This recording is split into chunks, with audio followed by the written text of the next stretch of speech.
안녕하십니까. 신한금융투자에서 국내 주식시장 전략을 담당하고 있는 노동길입니다. 스태그플레이션은 말 그대로 성장은 멈춘 상황에서 인플레이션 상승이 동반되는 현상입니다. 통상 성장률이 떨어질 경우에는 인플레이션도 같이 둔화되는 것이 정상인데 이와는 반대로 움직이는 상황을 일컫습니다. 핵심적인 원인으로는 유가 등 원자재 가격 상승에 따른 비용 견인 인플레이션이 실질 소비를 압박하면서 발생을 하는데요. 이 과거의 대표적인 케이스로는 1970년대 두 차례 발생했던 오일 쇼크 당시의 미국 사례를 꼽을 수가 있겠습니다.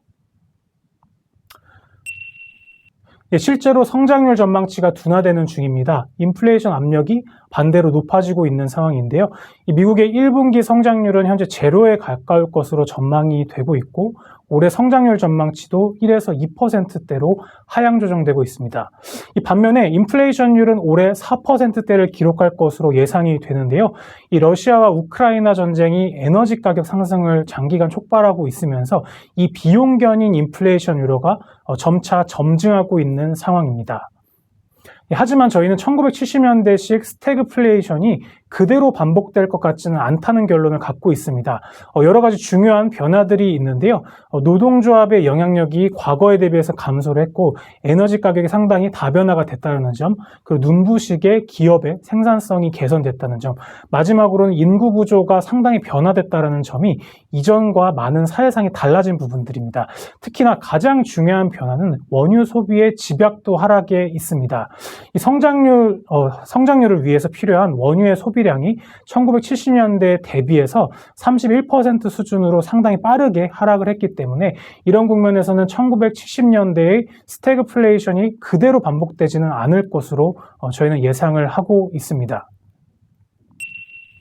다만 1970년대 미국 사례를 지금 주목을 해야 되는 가장 중요한 이유는 바로 해당 시기가 에너지 가격의 불안이 장기적으로 이뤄졌고 이에 따른 성장 둔화 우려가 자산 가격에 가장 명확하게 반영된 시기이기 때문입니다. 이 러시아와 우크라이나 전쟁이 장기화 조짐을 보이고 있으면서 높은 에너지 가격이 유지가 되고 있습니다. 이는 전쟁이 끝난다 하더라도 러시아 대상의 경제 제재는 지속될 것으로 보이는데요. 그렇기 때문에 당분간 성장률 전망치의 하향 조정이 지속될 가능성이 높겠고 해당 구간에서는 자산 가격의 변화가 상당히 복잡하게 나타날 가능성이 높습니다. 그렇기 때문에 저희는 과거인 1970년대 미국 사례에 주목해 볼 필요가 있다라고 판단을 했습니다. 1973년부터 1980년까지 장기적으로 스태그플레이션이 반복해서 발생을 했습니다.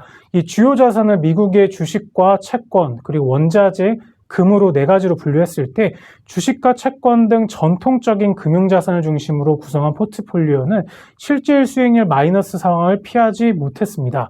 이 반면에 원자재와 금과 같은 인플레이션과 성장률 둔화 우려가 동시에 전개되는 구간에서는 해당 자산이 비교적 양호한 수익률을 보였습니다. 이 원자재 지수의 연평균 실질 수익률은 4.2%를 기록을 했으며 금은 16.5% 연평균 성장하는 모습들을 보여줬습니다. 따라서 포트폴리오에 원자재나 금을 편입할 필요가 있다는 생각을 갖고 있고 주식시장 측면에서는 이 원자재 가격에 민감하게 반응할 수 있는 비처리라든지 상사 등의 업종에 관심을 갖는 전략이 필요할 것으로 판단합니다. 과거 스태그플레이션을 구간별로 나눠보면 1973년, 1979년, 그리고 마지막으로 1990년으로 구분을 할 수가 있습니다. 해당 국면에서는 주식시장 스타일은 당시의 인플레이션 기간 전망과 통화정책 상황에 따라 많이 엇갈렸는데요. 1973년도에는 주식시장이 큰 폭으로 하락하는 모습이 있었고 반대로 1979년과 1990년도에는 주식시장이 상승했습니다. 지금은 통화정책 상황과 인플레이션 전망치들 같이 고려했을 때 이 과거에서 1973년에 조금 더 가깝다라고 판단을 하고 있는데요. 해당 시기에 주식시장은 큰 폭의 조정을 경험하긴 했습니다만 인플레이션 관련된 섹터들은 상대적으로 양호한 수익률을 보였습니다. 이 대표적으로 인플레에 민감할 수 있는 섹터들이 에너지 섹터, 소재, 그리고 산업재 섹터가 이에 해당을 합니다. 따라서 주식시장 투자자 입장에서는 앞서서 언급드린 해당 섹터에 장기적인 투자 관심을 가져보실 필요가 있다라고 판단을 합니다.